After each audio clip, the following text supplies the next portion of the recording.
Welcome to the Whole Truth, Nothing But the Truth podcast, where we talk life, love, and everything in between.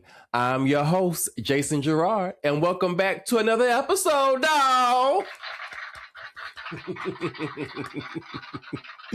Yeah. Now, I know today's episode may be looking a little different. We have changed the set. I have changed the set. I'm just saying I am I was just told this recently. I am a diadetic. I'm not pronouncing it right, but y'all look it up. It's when you're self-taught, you teach yourself everything, and I'm teaching myself as we go. So check out this new set. I'm sensitive about so keep it cute. Um Today's episode also looks a little bit different because we have a special guest who needs no major introductions. I'm just finna hit it right here. My mama here, dawg. Mom in the house. Where my clapper? Hey, everybody. Where my clapper? Where my clapper? Where my clapper?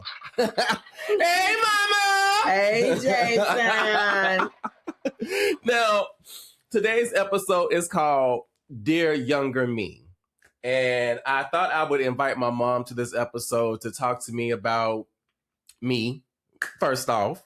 And, things that maybe she saw with me coming up and things that she sees now and that whole thing. Because don't nobody know you like your mama. So you might as well talk to her. And so we finna have a talk, dog. But also get some information from her about her life and, dear younger her. And things that she would tell her younger self and that whole thing. So without further ado, y'all know I got my notes. I ain't got no cards or nothing. So, y'all, yeah, I got this iPad. So we're going to jump right into things and just get to it. So first things first, mama, let's just get to it. Who were you as a younger woman? Who were you?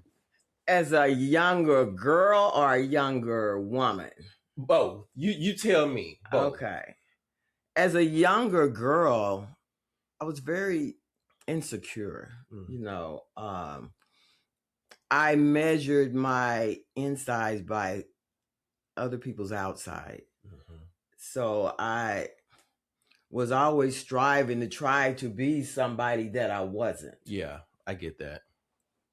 And that's a lot of baggage. That's a lot of pressure on yourself when you're constantly and I grew up in the 60s. And so back then, I'm 60 something years old. Black don't crack. Y'all see that, mama? Y'all see us? Don't they be thinking this is my sister, this is my mama. Y'all keep it cute. My mama is grown. She was not Brenda had a baby. Let's not do it. Keep it cute. Go. But I grew up in the 60s, and back then, dark skin was not a good thing. You had to be bright skinned to be worthy. And because I was dark-skinned, I had a complex, and that might have something to do with why I dated bright-skinned men. My daddy was red bone. Yeah.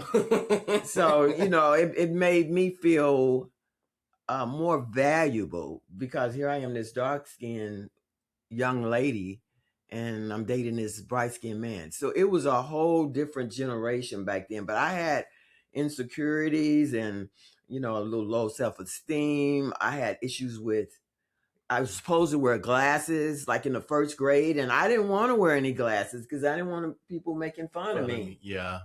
And it's funny you said that because I wanted to wear glasses. I didn't, I never wore glasses, but I wanted to wear glasses. And I didn't know that. Oh my God. I wanted glasses so bad. I wanted glasses and braces. I don't know why. Well, I know you wanted braces. I wanted braces so bad. The teeth thing. But I didn't think there was anything wrong with your teeth. It wasn't. I was just wanted to be different. I think I just wanted something to make me stand out. Or make me. Yeah, because I even wanted allergies as a kid. I wanted to be allergic to stuff. Oh, my God. I wanted to be allergic to tomatoes and everything else, and I wasn't. That just wasn't my story. But I can relate to that, even just me coming up. Because I didn't know that about you. But me growing up, dealing with my insecurities of just feeling like I was different, feeling like my home life was different, or feeling like I was an only child. Just all these things that I created for myself that told me that I was different, that I was not the norm, and of course as a child, you're a child, and so those things become even bigger molehills, and before you know it, you have isolated yourself, or you have created these stances for yourself that sometimes aren't necessarily accurate, you know. Because you put yourself in this box of do not disturb. Yeah. Basically. Yeah. And it shouldn't be like that. Yeah. And see, because of the insecurities that I felt, I have astigmatism with my eyes. I blink my eyes. And if I would have worn the glasses like they told me to, I wouldn't be dealing with this. Yeah. But because of the insecurities and thinking people gonna make fun of me or whatever, then I didn't wear them. Yeah. So then I had this lifelong stigma in my eyes. So people say, why you blink your eyes like that? I have a stigma. Yeah. But I bought that on myself. And like you, with wanting to have allergies and all this kind of crap, it's just to fit in. Because somebody else say they got some allergies. You know, we put ourselves in this little box, and there's so much more to us. Yeah. Than what we have allowed ourselves to see, because all we're seeing is what we've put in this box. Exactly. And then you look up and so much life has passed, so much time has passed, and you're still focusing on what's in this box. Yeah. Not realizing that you're actually bigger than the box. You've actually outgrown the box. Outgrown it, but you're trying to still stay in there and you're stuck. Yeah. So you can't even move. Yeah. Because you put yourself there. Yeah. Because of the things that you felt when you were little, you know, and it's so many things I could say that I would change. Yeah. I know I would change some things about me. Well, not about me, but I would have given myself more grace, you know, growing up. I would have listened to some of the things that, you know, my mom was telling me growing up, my grandparents were telling me growing up, that some of the things I was making so big in my head, they really weren't that big. You know what I mean? And the things that I thought people were really eyeing me about or talking about and that whole thing, people didn't give two craps. But you create that in yourself, and you just don't see it any other way. And it's almost like, you know, parents just don't understand, you know, but as an adult, you realize they do, and you realize that they've been through it, and they're only telling you what they know, you know. So now I do have another question for you, because, you know, we got questions today. Okay. So what do you remember about me growing up the most? What is one, I guess, what do you remember most about me growing up? What I remember the most is that you compared yourself to your friends, and you know why you're in a single parent house, and why you don't have a father, and you thought people were judging you. You had insecurities that I think made you do things that you really didn't want to do. Yeah. You know, I saw the loneliness of wanting to be a part of something bigger than you. Yeah. And you tried, you know, but a lot of times it was the wrong situation. Yes. You know. Yes. So I saw that. I saw the seeking validation, or you felt like you were being judged just because of the box that you put yourself in. Yeah. Nobody put you there. Yeah. You put yourself there. I put myself in those boxes and told myself that these things made me different, and these things made me lesser. Mm-hmm. And reality of it, none of that was true. Right. And then even a step further, a lot of children came from the same homes I came from. Exactly. You know, and dealt with the same things I dealt with. But as children, you don't see it that way. You just, I don't believe you. You don't know what you're talking about. Right. You know, but. And I'm like, Jason, I'm trying to explain. I have lived this. I know this. I know this sitcom. I was a star. So I can tell you the line. Yeah. Yeah. And I mean, I get that now. You know, I can see that now. It's like, it wasn't. It could have been different. I definitely went through some years of being a follower. I didn't look at it that way then. I didn't see myself as a follower, coming to this game on some modeling shit, shout out to Lil Kim. I didn't necessarily look at it in that way then, but I can see it now, just how much I was seeking, like you said, those validations, or seeking that community, that inclusiveness, that that wanting to belong, that normalcy that I thought others had, when in actuality everyone's norm is their norm. You know what I mean? My life is my norm. You know what I mean? Your life is your norm. That there is no norm. Every normal is different, and I can see that now. I after bumps and bruises and scars and detours and broke downs and everything in between, I can see it. It's all for the course. At this point in my life, I can say that it's all for the course. What did you imagine your adult life would be like? Not like this. Yeah. And we were actually talking about this in Sunday school. What did you think your life would be like? And I think, to be totally honest, I didn't think I would live to be in my 60s. You've told me that. You said that. I used to be afraid to go to sleep because I thought I wouldn't wake up. And that was early on. Now, my son, I was in my addiction for 2 years. And I think I came out of it when he was 8 or 9 or something like that. So I always, for whatever reason, I have no clue, I just was afraid to go to sleep because I didn't think I was going to live to be 30. Yeah. And then I didn't think I was going to live to be 40. And then when I became 40, I cried like a baby. And my boyfriend like, why are you crying? I said, because I'm old. I'm old. But I never really thought, I never really thought that I would be single in my 60s and, doing stuff on my own. So I don't really know what I thought my life would be like. I just didn't think it would be like this. Yeah, I get that, because I mean, even for me, I don't know what I thought my life would be like. I know I wanted to be a star. Yeah. Let's let's do that first. I really felt, certain things about the normalcies of life I would not live. I thought, I wasn't going to be in corporate America.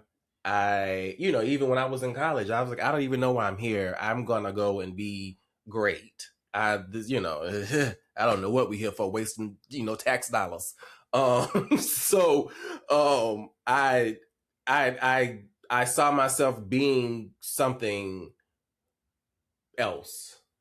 And it took a long time, I think, for me to accept normalcy and realize that normalcy, an 8 to 5 is okay. A corporate job is okay. Whatever you're doing with your life is okay. And I think with me for some years dealing with my esteem and that whole thing, notoriety and that whole thing sometimes comes with people with low self-esteem, and they want some type of acknowledgement of sorts. Yeah. I can see that. And I saw that. I know that you had musical talents. You could write. Yeah, because he's talented now. I wasn't out here just dreaming just to be dreaming. Now, you could write, and you taught yourself how to do a diadeck, the keyboard stuff. I was a producer. And putting music together. And I was shocked because I'm like, I don't know how to do this. I don't know how he knows how to do it.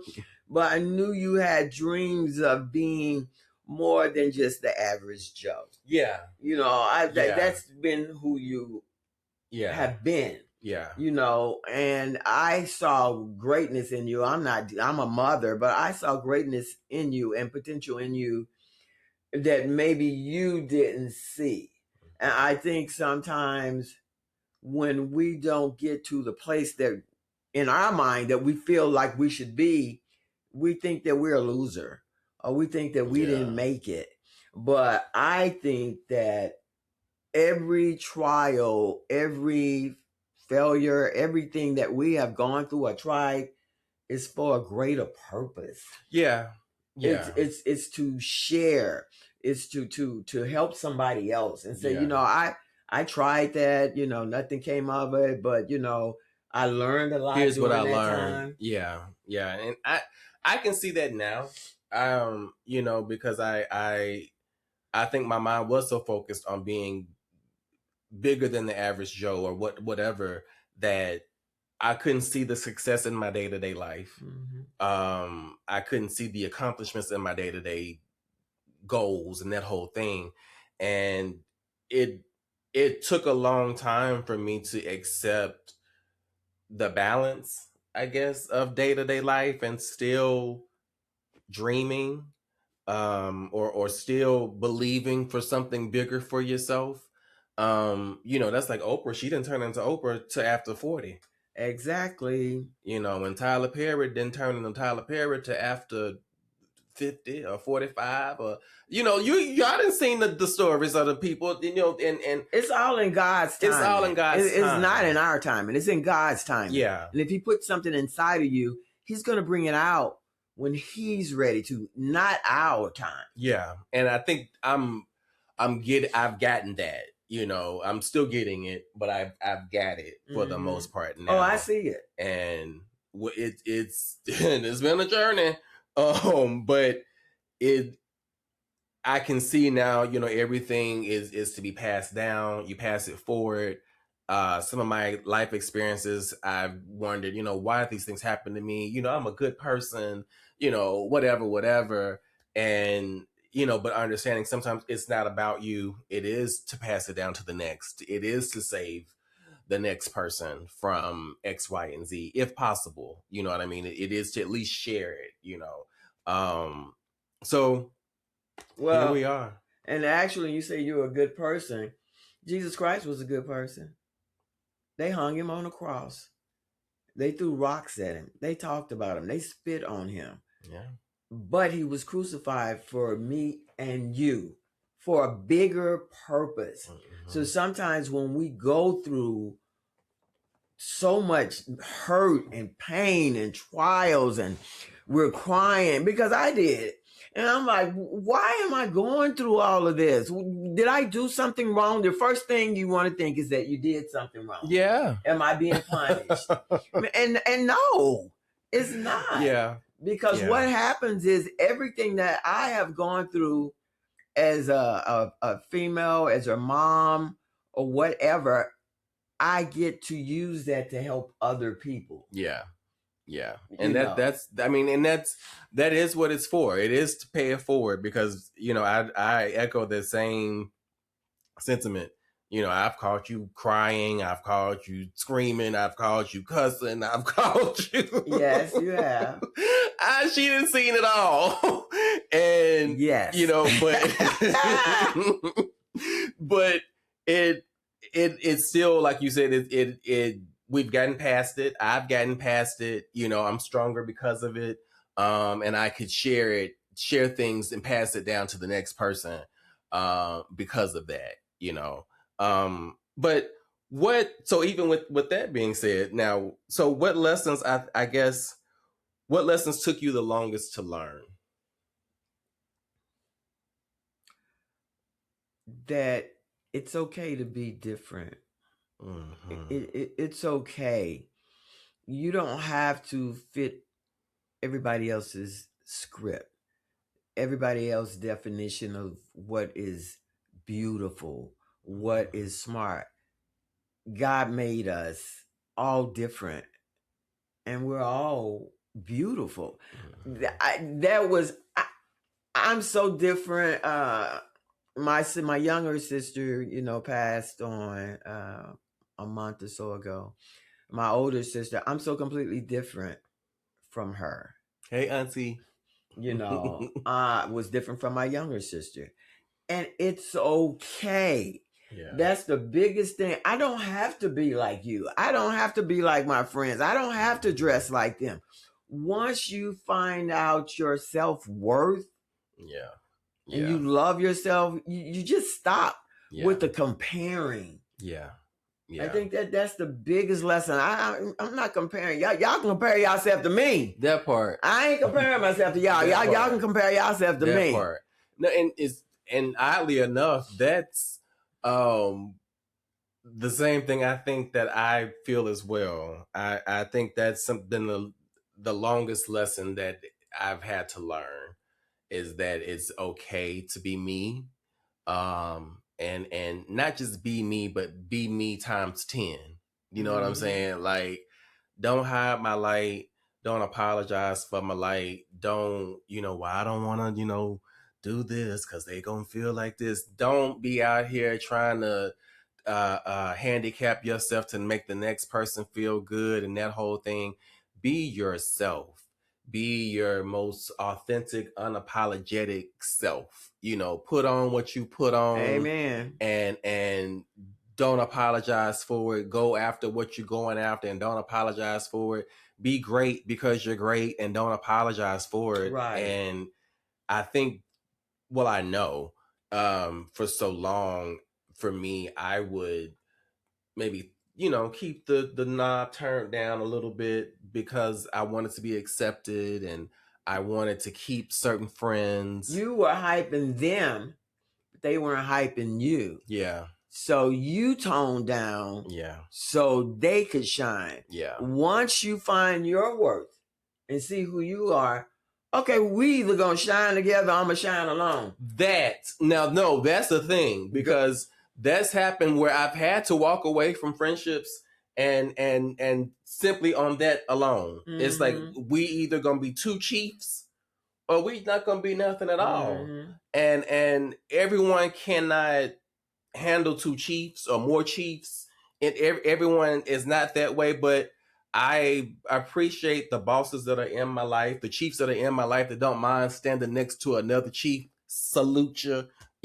Like those, that's where it's at. That's the maturity level. That's what you want to be around. People who aren't intimidated by your light.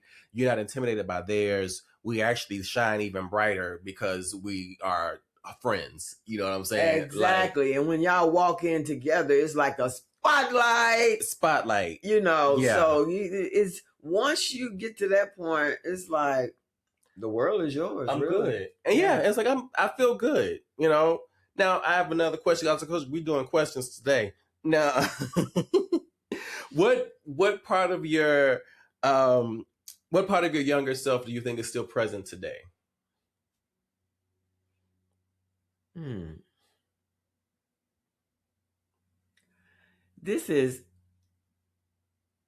We all have our younger self inside of us, first of all. And I talk to my younger self. I tell her it's okay. It's okay to be by yourself. I think the part of I used to want to have a lot of friends. Mm-hmm. I never had a lot of friends. Yeah. I knew a lot of people.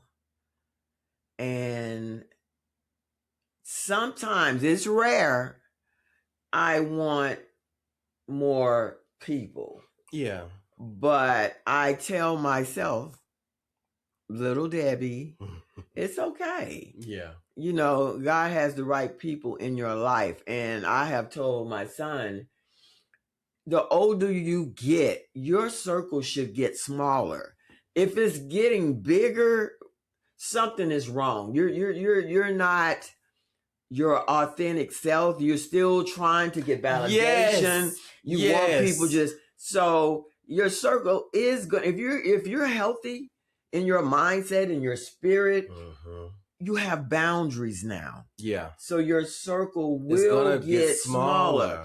And so I have to tell myself, okay, it's okay. Yeah. Because when those people weren't my friends. I just had people I was around. Yeah. But they really weren't. Yeah. So sometimes I have to tell my little Debbie, it's okay. Yeah. That you don't have people knocking on your door all the time, because I don't want to be bothered no way. Yeah, know that part, because that's the thing. To the older you get, and like you said, even with when you establish real boundaries for yourself and you know what's acceptable for you and what's not, you do appreciate your own space and you actually want it. You know what I mean? And the people around you should be like-minded enough to want their own space and encourage you to take your space. Right. You know, more so than just, what you doing? What you doing? What you doing? Like, well, can I, like, it's 5 o'clock. Can I just, I don't know. I don't want to talk. I'm watching the news. I'm watching the news. I'm rubbing my feet together. Yeah. Like, this is not your time. I had a hard work day. I'm relaxing. I'm relaxing. Like, leave me alone, you know? And I think for me, the thing that I've maybe taken that I still have from my younger self, I think is, I don't know. I feel like I still have a heart for people. I feel like I still have a heart. And there's nothing wrong with that. You're going to have a heart. And the reason you have a heart, because I have a heart for people. It comes from me. I see a lot of what you do. I have a heart for people. I went to school to become a chaplain because I have a heart for people. And so I would go into the prisons and then to the jails. And then I started my own business trying to find them places to live after they got out. But having a heart for people, you have to learn who to give the heart to. Yeah. That's the balance. Yeah. Because if you don't, you will be taken advantage of. Yes. You will be used. You will be misused. You will be mishandled. Yes. So you're going to always have that heart for people. That's because that's the way God made you. Yeah. But you have to have the wisdom to know, who do I give this heart to? And I think I've learned more of that now. You know, with more discernment, you know, who I can really just open up to now, you know, and who I can, you know, give the shirt off my back to now, compared to before. I would give the shirt off my back to people and they would take my shirt and leave. Exactly. Wouldn't offer me a sock. Thank you for the shirt. Bye. Thank you for the shirt. Deuces. Like, and now get into a space of realizing that, you know, you don't have to be everything to everybody. No. You can say no. Yes. I don't have to overextend myself to people. I don't have to overinvest in people and friendships and that whole thing. It has been a very healthy transition. Well, I have seen the growth in you. That's one thing. Thank the Lord. Thank the Lord, because I was wanting to hurt some folks. Okay, don't mess with my son. Okay, we ain't doing that. But I have seen the growth, and that's the thing that means the world to me. You know, everybody should not have access to you, people. Everybody should not have access to you. I don't care if you feel sorry for them. I'm sorry, but you know, I'll pray for you. Yeah, and that's it. But that's it now. Yeah. You know, because even I found myself telling you that now, like, well, just pray for them, because that's all we got. Ain't nothing else I can give you. But a good prayer and a bless you on your way. Exactly. And that's it. Because you can't let that old you start to come back, because when the old person starts to come back just a little piece, then there's another piece. Then there's another piece, and then you're sitting there saying, how did I get here? I'm back where I started. What happened? Okay, you just cracked the door and that was enough, and then you open it a little bit more, and before you know, and now you back where you started at. And it's like a saying I used to hear a long time ago. I think Pablo used to tell me this. You go to the barbershop enough, you're gonna get a haircut. Exactly. You know, exactly. So you can have a heart for people, but you have to have the love for yourself. Enough to know, okay, I can't do this. I have to have boundaries, and I'm sorry. And you know, I've been told that sometimes you just seem like you don't care. I do care. But I care more for me now. As a younger me, I cared more for other people, trying to make sure that they're okay. And that's where you get that from. Yeah. Trying to make sure they're okay and this and that or whatever. And it's the Christian thing to do. Yeah, it's the stupid thing to do. Well, God wants us to have wisdom. Yes. He said, don't cast your pearls to swine. Yes. So why am I going to give some $20,000 pearls and put it on a pig so they can go out in the mud and eat on it? And this, that's like, why would I do that? Why bother? Why bother? Yeah. And I learning that now, I can look back at some of that, some of my trials, you know, from just overextending myself and, you know, that whole thing. I can laugh about some of it now. Because I went through some things, y'all. Like, remember I moved to Houston for some years? My mother hated my move to Houston. I hated it. Oh my God. She hated me in Houston. I went through a lot in Houston. That's why you shouldn't have went.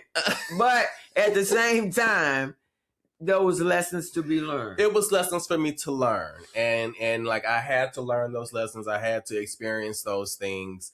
I got robbed. My house went burnt up, and the list goes on. I write it in a book one day for y'all to really, really, really get the tea, because baby, Houston was Houston for me. I had some good times. I mean, some good came out of it too. You know what I mean? But I went through a lot of stretching in Houston, and some of it, a lot of it was self-inflicted. You know, because I could have chose differently, but I wasn't aware then. You know, and to your point, I had to go through those things to get to where I am now. Right. You know, and so I just kind of chalk it up to that. You know, but what about you though? Is there anything that like you can look back, or that we can look back at now, and maybe, I don't want to say laugh about it, but maybe laugh about it, or maybe you have a different heart to it now, you know, than you did before, because we got through it, I guess. Well, when I first moved here, 26 years ago to Dallas, I went through a lot. Yeah. You know, I came here, and Jason was in college, and then he wanted to come down here with me. They was not about to leave me in Arkansas. I was coming to Dallas. And I went home to get him, and like 2 weeks later, I lost my job. Yeah. And I was like, that was when 911, when the Twin Towers and all that, and I was just like, oh my God. Yeah. You know, it was just like, what am I going to do? I got my son here, and I lost my job, and it's just like, okay. But a lot of the things, you know, friendships that I thought people were my friend, I realized they weren't.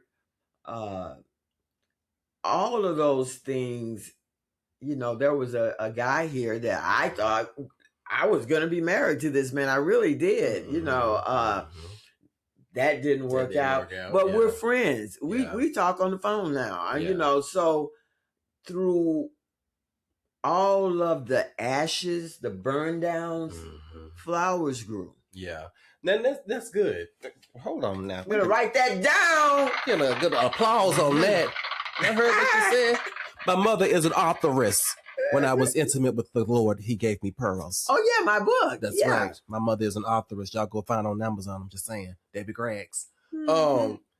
Now, we're getting close to wrapping up, but we're not done yet. I want to go into a segment, a quick little segment, where we address our younger selves, you know. And so I'll go first. Okay. And, you know, you can follow me.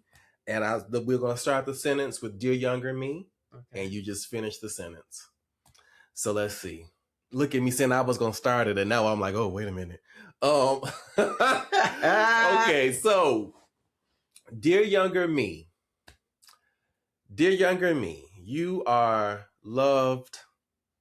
You are handsome. You are cherished. You are valued. You are special. You will get to the other side of the things that you thought you would never get to the other side of. Life does get better. You are great. And hang in there. Hang in there. We're gonna keep it light. I ain't gonna go too deep because y'all know I like a good cry. You know I'll break it down real quick. But yes, we gonna leave it right there. I'm an emotional being. I'm also very tough. So you know I'm very there's tough. A balance. Yes, yeah. So there is a balance. There is a balance because I get you together. But you know, I will go and cry sometimes, you know. But anyway, but dear younger me, I love you. You're gonna be great. Hang in there. You got this. Okay. Dear younger me. Put those glasses on. Dear younger me, you're beautiful. You're smart. Don't give up.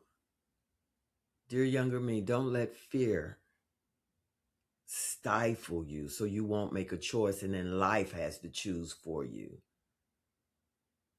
Dear younger me, you're made in God's image. Stop comparing yourself to other people. Dear younger me, you're going to do great things and you're going to do the things that are pleasing to God. Dear younger me, you have purpose. You just haven't found it yet. Just keep going. Dear younger me, stop looking back. You can't drive a car looking in the rearview mirror. Keep looking forward and keep going. It's going to get better.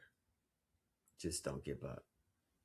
I like that. I like your younger me. I like that one better than mine. I'm gonna do mine again. I like your younger me. I'm doing mine again. No, I got my younger me. Dear So younger me. You can't have my younger dear me. Younger me. That's my younger me.